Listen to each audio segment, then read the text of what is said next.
You're listening to the Reversing Climate Change podcast by the team at Nori, the carbon removal marketplace. This is a show about the innovators and entrepreneurs developing solutions to climate change. Hello and welcome to the Reversing Climate Change podcast with Nori. I'm Ross Kenny and I'm one of the co-founders of Nori, which is a carbon removal marketplace in Seattle, Washington. Today I have with me co-host Siobhan Montoya Lavender of Thanks a Tonne and our Meme Lab meme writers crew. Hey, Shiv. Hey, Ross, how's it going? We are also lucky to have with us today, we have Nikki Batchelor, who's the executive director of the carbon removal XPRIZE. And we have Ongeleigh Underwood, who's the managing director at the Circular Carbon Network. And today they're going to be talking to us about the report they released on the state of the voluntary carbon market, evaluating what's happening in 2022. So we're going to dig into some interesting statistics. We will drop a copy of it in the show notes. So if you want to open that up and follow along, but also just feel free to listen. We're gonna hear how the carbon markets are doing in the US and globally. Here we go. Welcome, Ongeleigh and Nikki. Hi. Hey, thanks for having us. Yeah, thanks for coming on board. So I've been wanting to talk about this report for a while now, since I first laid eyes on it. And I think there's some interesting insights, but mostly I want to just kind of zoom out to begin with and say, why did you guys make this report? Where's the virtue of doing this? Where's the value add? And who is the audience for this report? Yeah, so I'll take that one. And also want to clarify, this is actually just the state of the market. So it's not necessarily the carbon markets particularly. So it's actually the state of investment trends, commercialization trends in the market. So we collect innovator data from, right now we have over 700 companies that are working specifically in carbon removal, carbon conversion, point source capture, and some select market infrastructure support companies. Most of our data is reported directly from those companies. So we collect intake surveys on different technological dimensions, commercial dimensions, and investment trends going on within those companies. And we pull all of this data together in our market report. We obviously make it anonymous, and then we also analyze it over time.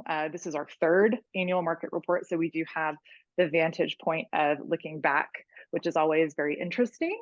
But really, this data is for anyone who's interested in learning more about where we are in development, where companies are generally. We think it's a really unique snapshot of what's going on because of how the data is captured.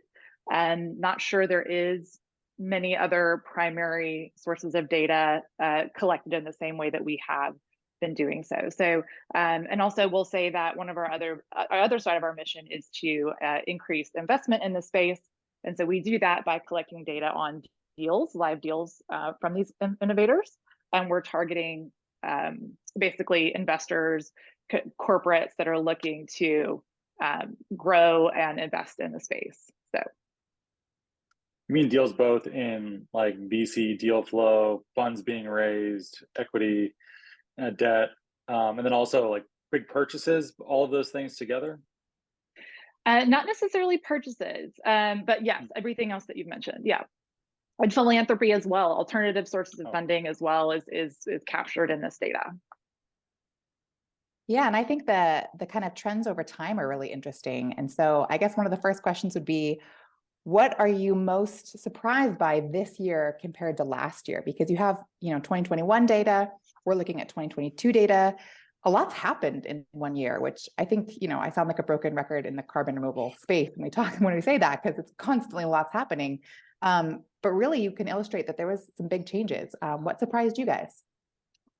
Absolutely. So I can't wait to dig into that. But I would actually like to take a step back even further to the beginning of CCN and let Nikki talk a little bit about how it came about and how it's really aligned with the XPRIZE and both of the prizes that they've run in carbon. So it gives us a little bit of a better perspective. Yeah, for sure. Bring us back to the entryway. Here we are at the very beginning of the door. Nikki, why do we even have Circular Carbon Network? Yeah, thanks for that. We launched the Circular Carbon Network back in 2017. At the time, the first Carbon XPRIZE, the NRG COSIA Carbon XPRIZE, was underway, and that one was more focused on carbon utilization, carbon to value, turning CO2 into products. And we realized that this topic was still very new for a lot of investors, and folks kind of were starting to get interested in what is this circular carbon economy. And, we saw an opportunity to kind of leverage the data points that we were collecting through the prize into something that was a little bit more holistic about the growth and evolution of this new market. But also simultaneously, we wanted to educate all of the new investors kind of coming into the space and looking at these companies.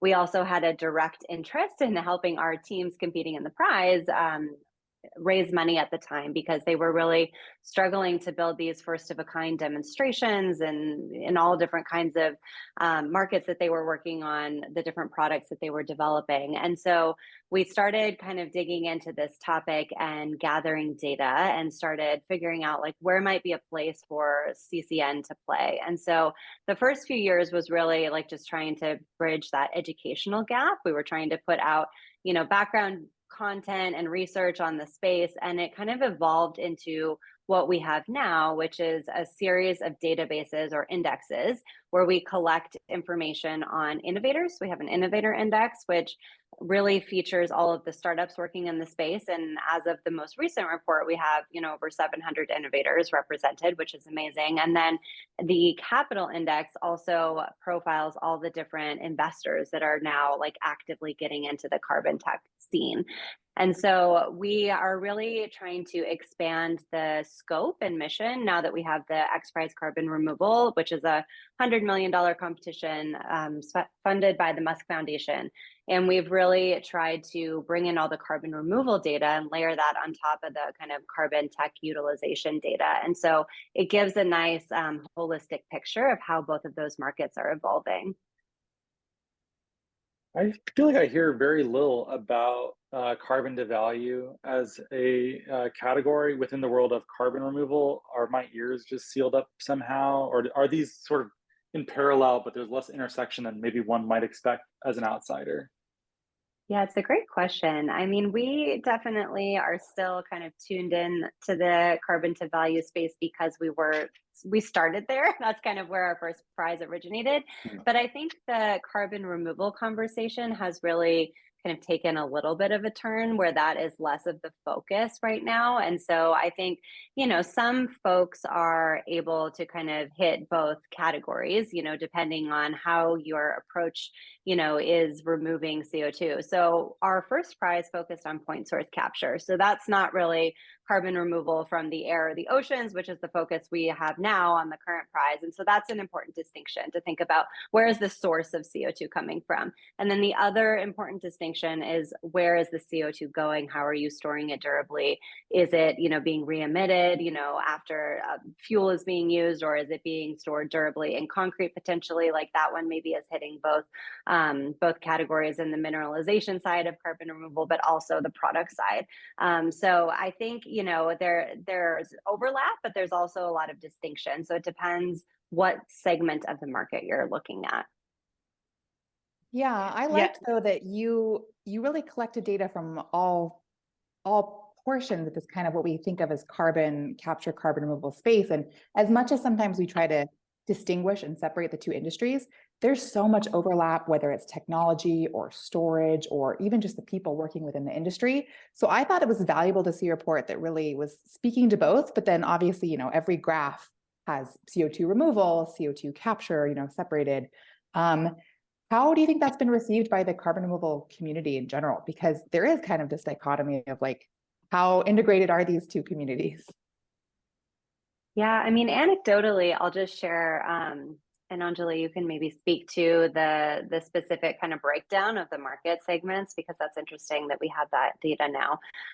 But we are seeing a lot of the teams, the carbon startups from our last competition, try and take what they started out as point source capture technology and then now broaden it to include like a direct air capture front end, or, they're experimenting with different ways of bringing the segments of the end-to-end carbon removal solution online. And so everybody's looking at it differently, but there are a lot of kind of repeat teams from the last prize that have entered in the new carbon removal prize, but they can't do what they did for the last one. So they're trying, new innovations. And I do think we're seeing some interesting progress coming out of that. But, Ongeleigh, what do you think from your perspective?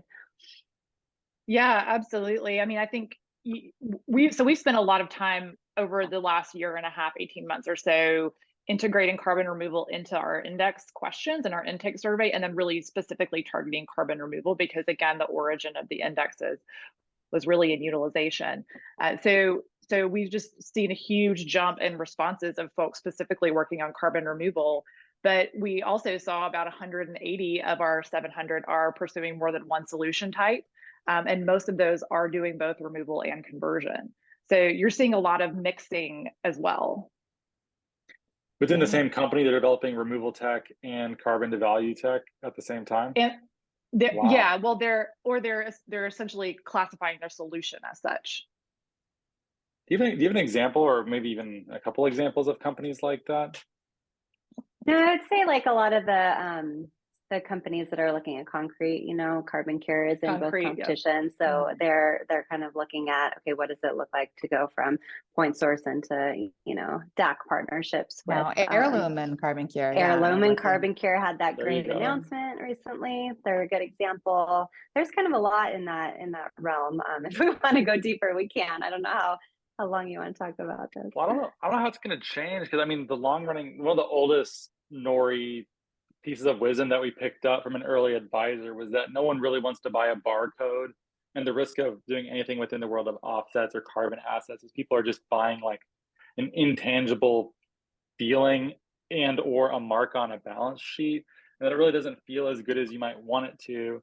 And it was interesting to see. For a while, I feel like I used to see more projects like this that were trying to diversify, be like, well, even if the carbon markets never show up, we actually are producing something of value that we can still sell. We will still have a market if there's no policy, if there's no market that arrives in time, we're still good, or at least can hang on long enough where if you're only dependent on carbon offset selling, then you're at risk in a market where there's less availability of funds for discretionary budgeting. Go ahead, Ongeleigh. Looks like you want to bite on this one.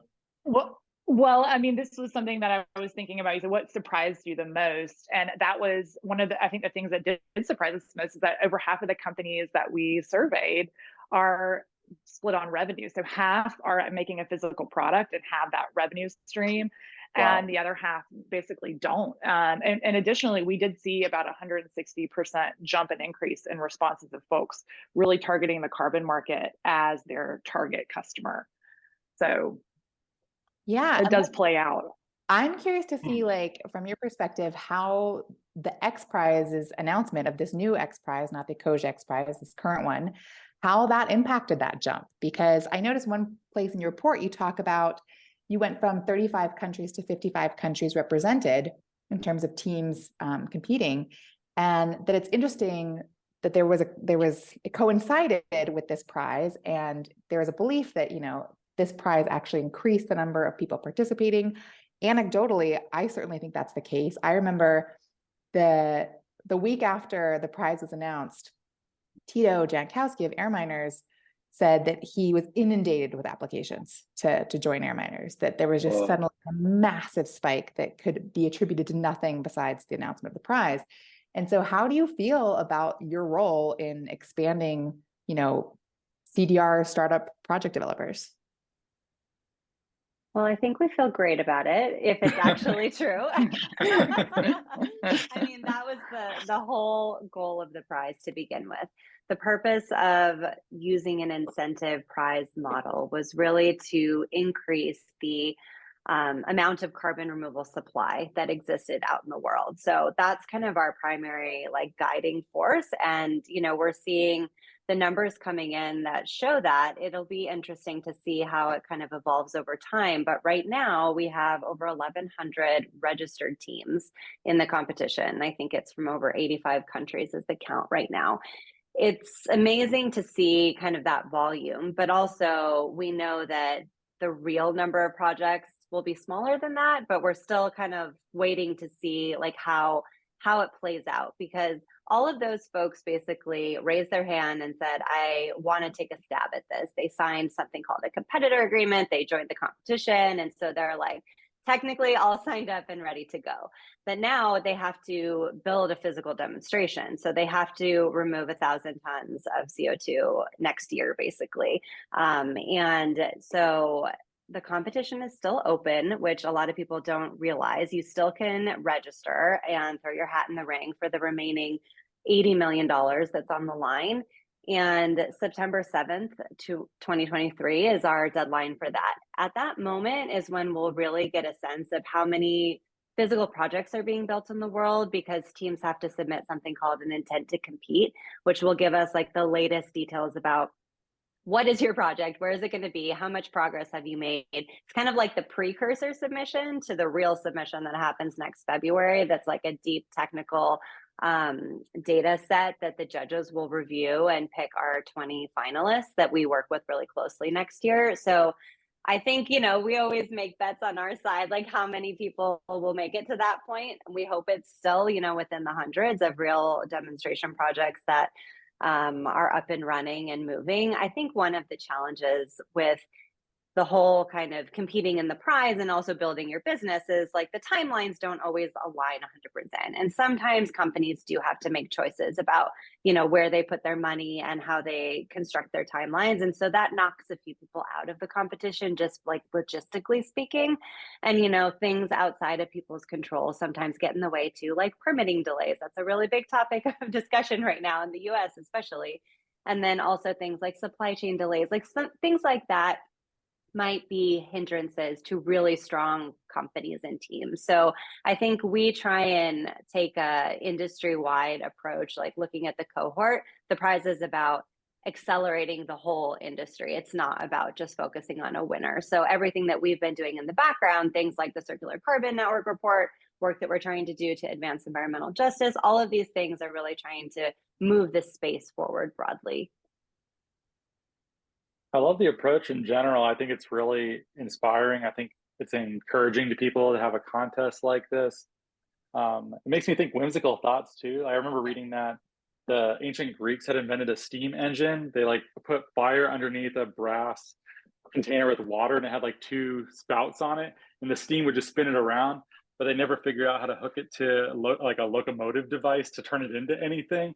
It's like, I wonder if anything like would fail in this contest, but would be that the archaeologists will discover like 3,000 years from now, or like they were so close to figuring out cold fusion, which I guess we have figured out now at this point.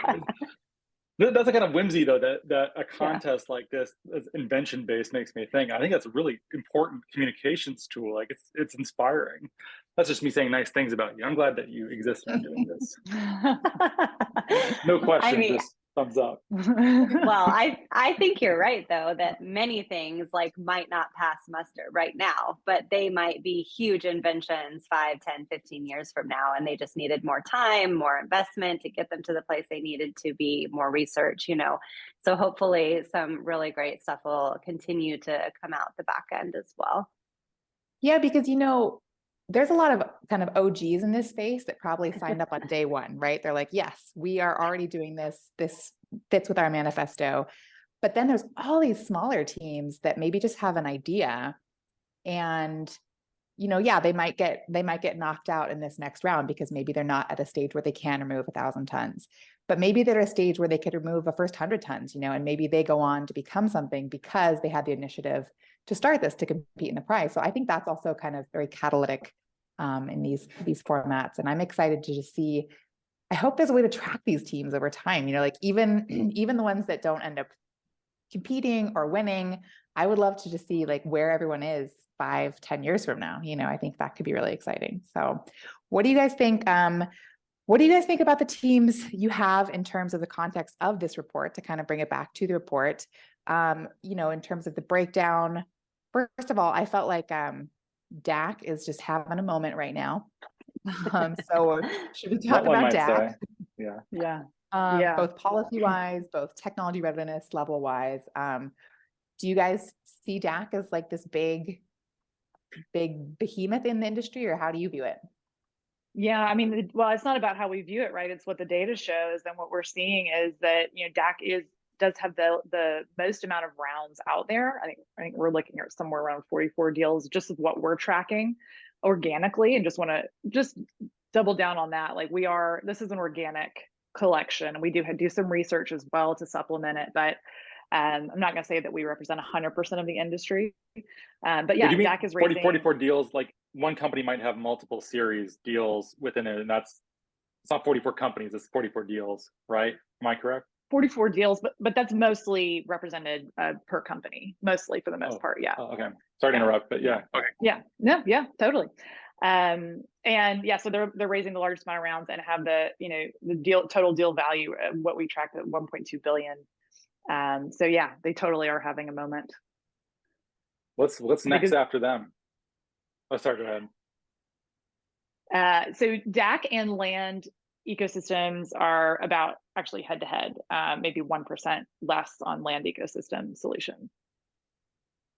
Wow, I guess I wouldn't have expected that, except unless you're counting something like Indigo Ag, which they've raised oodles of money, so maybe that bumps the numbers up. Or are you talking about from a amount of people out there, or quality of deals being raised? Of deals being raised, we're looking at conversion being the next CO2 conversion. Yeah.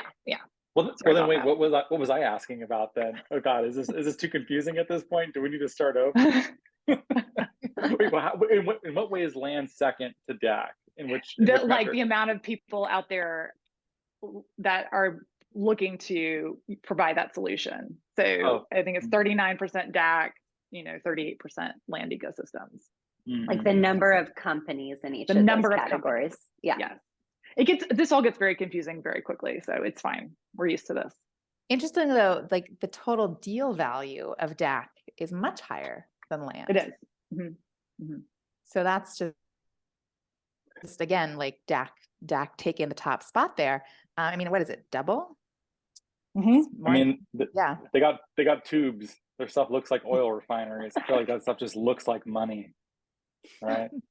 That they have the top spot, but just because they're the most expensive doesn't necessarily mean more money, more better. It's simple. I don't know. And this is the level of analysis that I bring in podcasting, by the way. We're modern day philosophers. Just want you to know. Go ahead. There's a lot of philosophy here. We're gonna destroy Ongeleigh's podcasting experience. We'll look back at every episode and think, oh my gosh, is that really how this was made? Literally that stupid. Yes, it is.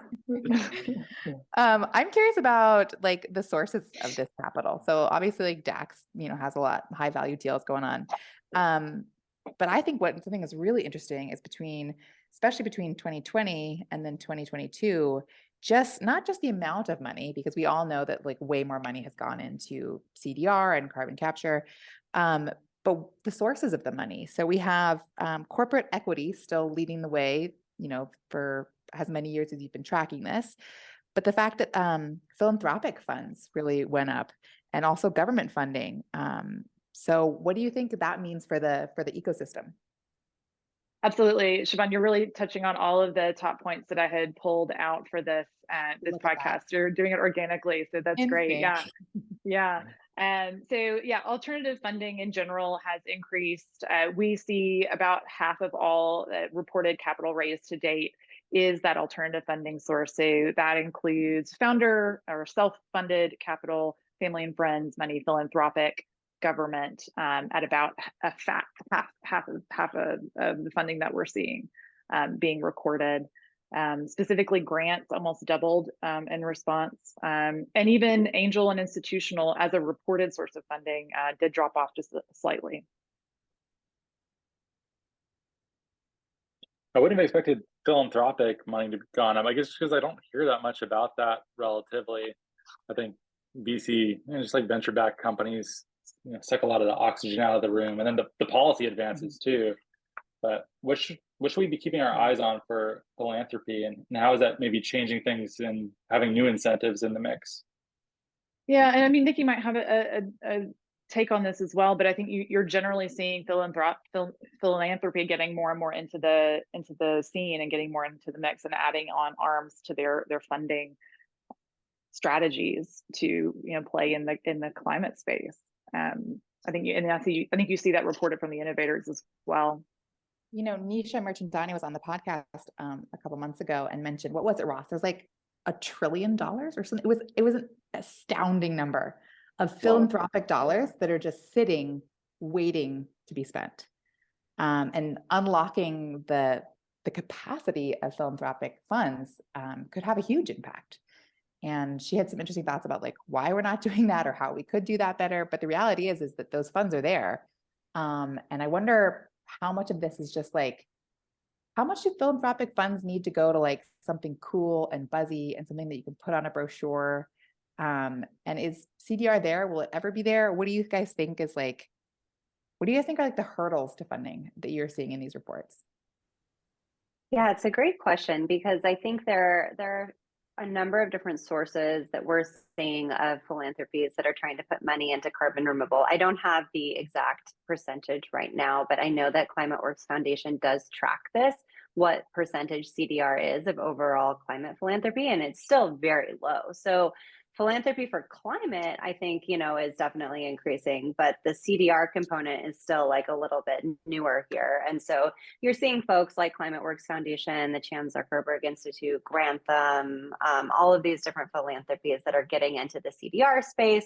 They all have specific kind of focus areas that they're looking on. So it's not necessarily like an obvious fit for all the startups, but I think if they find a match, some folks are able to do grant applications in that capacity. The DOE funding is going to be really significant for companies in the US, all of the new money coming in to the DAC hubs and, and the other kind of legislation that's coming out.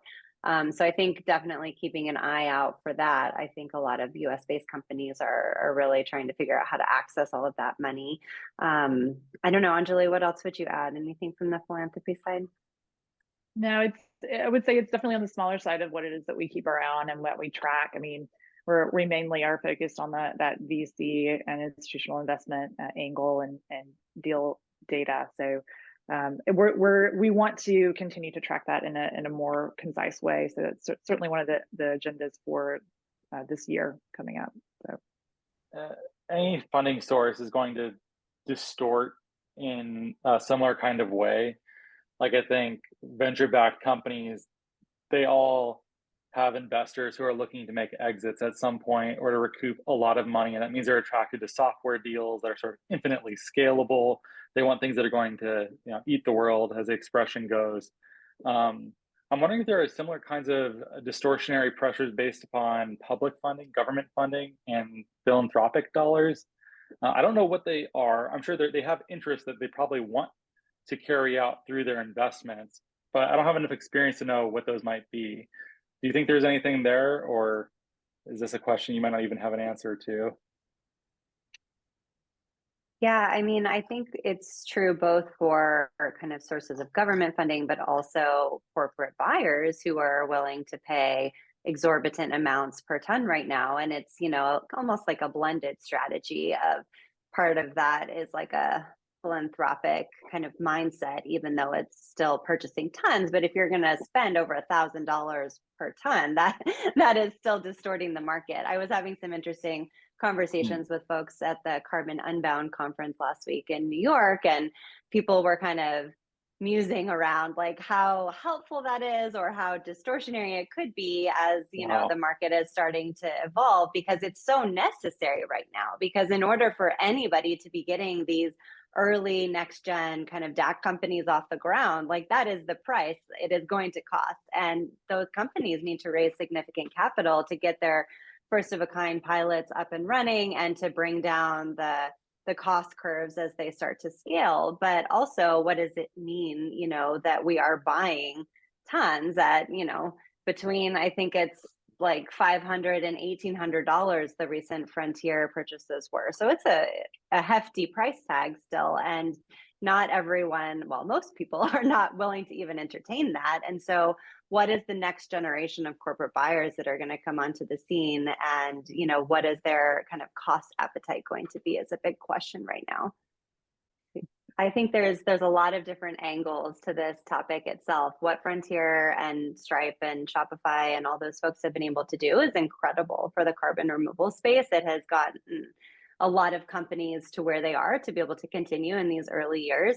But I think, what it evolves into over the next couple of years and into 2030, when I believe they're supposed to have spent kind of that fund buy, will be really interesting, like how we start to transition into like all of the rest of the voluntary carbon marketplaces that are out there, and other folks that are kind of working on it from different perspectives, like Time CO2 and Watershed and Patch. They're all kind of trying to service this corporate demand side of things. So like, it's also an interesting topic to ask folks, do you think if we're demand constrained or supply constrained? People come at that from a lot of different perspectives, and I think the best answer that I have heard, and I think I agree with, is that we're supply constrained now, but we're maybe demand constrained in the future. And so we need to get more supply up and running, because the folks like Frontier have already like purchased up all the tons that are available. There's just not that much else that's available. We need to advance and accelerate these companies as fast as we can,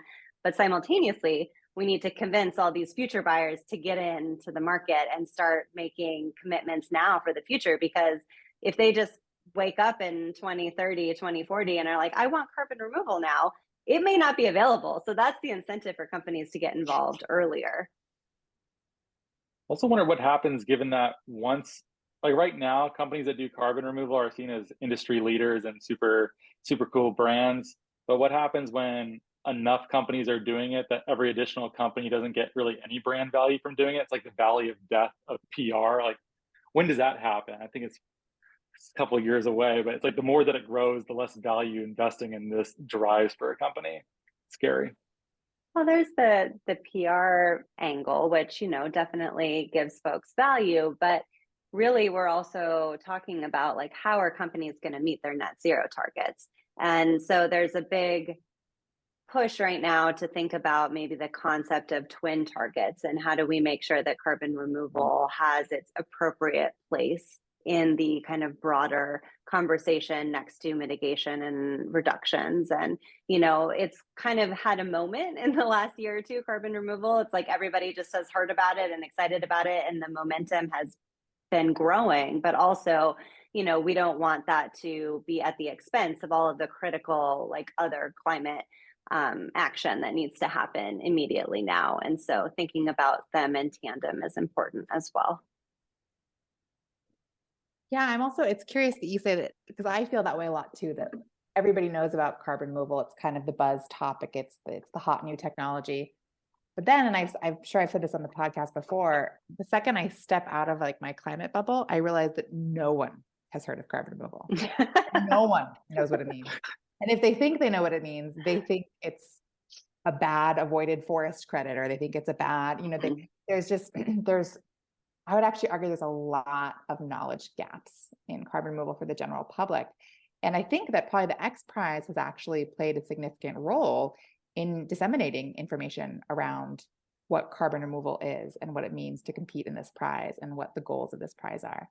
But I guess, how do you view both this report, the Carbon Removal XPRIZE, as kind of the lighthouse to a lot of lay people about CDR, and how do you then change your communications based on that? Yeah, we're constantly thinking at XPRIZE about how do we kind of spread the message around what we're doing and what the topics are that we're working on. So this is definitely true for carbon removal. It's also true for a lot of the prizes that we work on. But how do we reach both kind of the general population, the climate interested population, the folks that are kind of, I guess, ready to receive that information? Because it's maybe not everybody that you're trying to reach immediately, but it's like concentric circles. We're trying to reach, all the folks working on carbon related things, and then everybody working on climate related things to understand how this fits into the climate portfolio. And then folks that are just following along in the general public. There have been some really cool pieces recently. There was an Anderson Cooper CNN episode that came out that was all about carbon removal, and we were super excited to see that. I think like 8 or so companies were featured, everything from ocean carbon removal to DAC and sequestration models. And I think they did a pretty good job trying to make that relatable. There was also a 60 Minutes episode in the same week. I think everybody was lining up their Earth Week programming and they were like, oh, let's talk about carbon removal. And so you also got like a deep dive on Climeworks and CarbFix and the 60 Minutes episode. So those things are great because it provided both the narrative of like why this matters, but also the visuals of what it looks like. And so when you talk about like making this relatable, people need to know what it looks like. It's like a very like tangible human need to understand like the visuals behind something. And I know that there were some renderings that Captura did about what ocean carbon removal could look like at scale, which I think are super helpful to see, like, oh, this floating thing out in the water, what it could look like.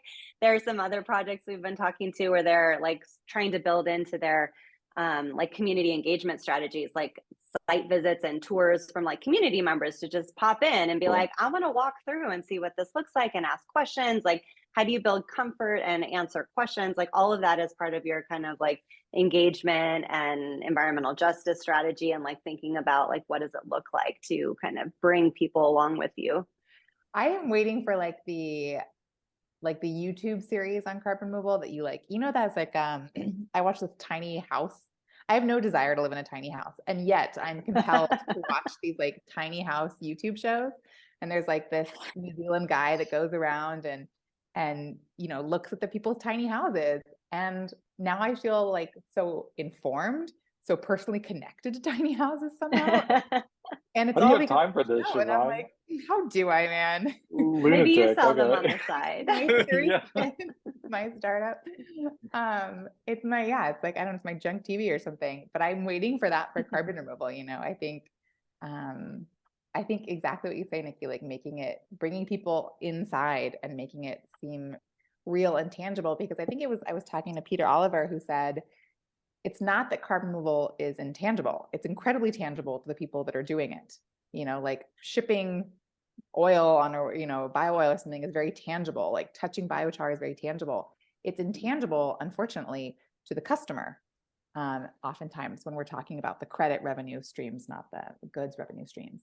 And so I think anything we can do to make it more tangible it has to be done, because to your point, Nikki, about demand now versus demand in the future, in order to get to that demand, people have to understand it, I guess.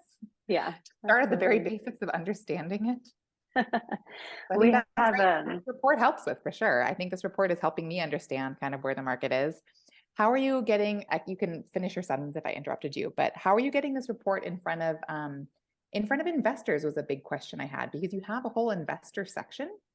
And I'm like, well, if I was an accredited investor, how would I find this? How would this find me? Sure. So we have a process for becoming an accredited investor through the Circular Carbon Network on our website, which is circularcarbon.org. You can go there and apply, and we touch every single application. So we make sure that you're not just somebody looking to scout more, deal information for your competitors, or that you are a verified accredited investor. And then we essentially package this information up in a quarterly basis, and we send it out to our accredited investors. As far as the report goes, we were actually lucky to be a part of the Credit Suisse Summit that XPRIZE co-hosted last month. And so that was another great way to just print out report to on the table with a bunch of folks, decision makers, really. So yeah. So just a little background on that initiative. We at XPRIZE are always trying to think about how to help the teams raise money. And so one of the ways that we do that in the competitions that we run are, organizing investor summits, pitch days, and, try and look at different ways to do that. Credit Suisse has been organizing something called the Carbon Negative Conference for the last couple of years. So we decided to join forces with them and co-planned this year's that happened in April 2023.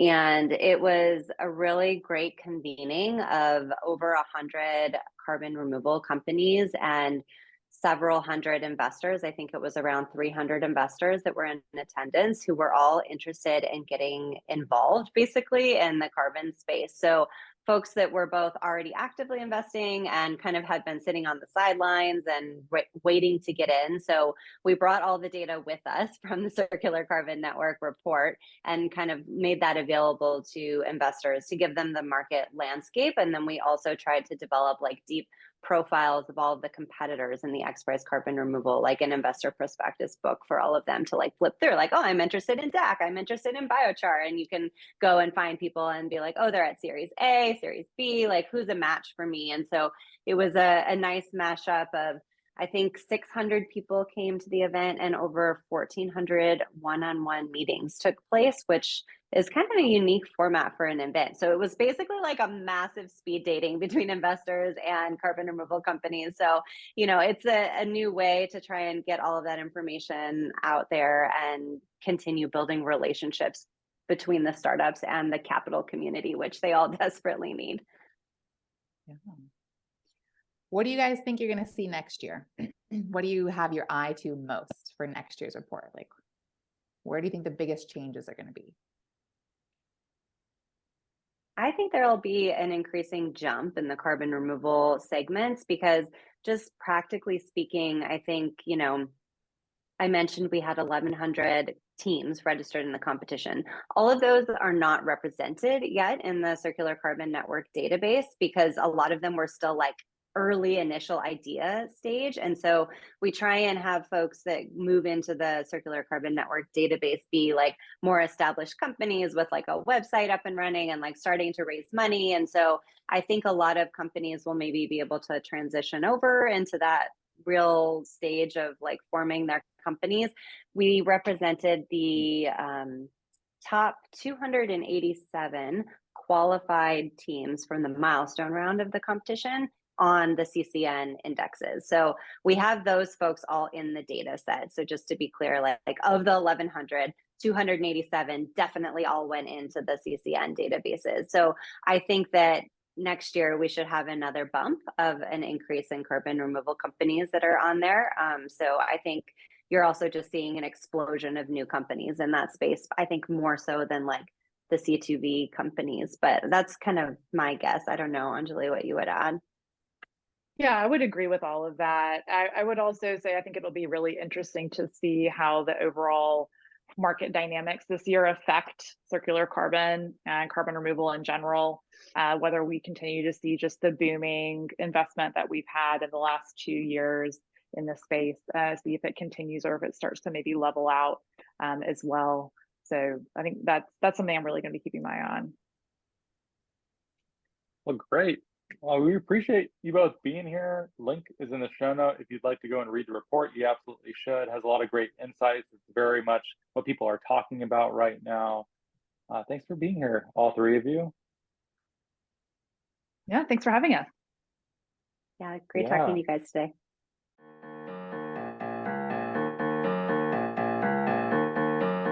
Thank you so much for listening. If you could please subscribe and give us a great rating and review on Apple Podcasts or a rating on Spotify, that'd be much appreciated.